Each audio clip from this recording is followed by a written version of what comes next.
Simpan RM600 sebulan, bulan ke-10 mesti ada RM6,000.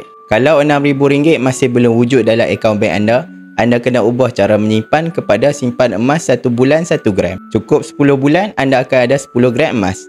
Sebab emas ni adalah ubat terbaik untuk rawat simpanan yang mudah bocor. Fitrah manusia dengan duit adalah untuk dibelanjakan. Manakala fitrah manusia dengan emas adalah untuk dikumpul dan disimpan. Tak kiralah bajet anda besar atau kecil. Yang penting anda konsisten menyimpan setiap bulan. Tak guna kalau anda bergaji RM10,000 sebulan pun, tapi masih tiada simpanan walaupun RM1,000 dalam akaun.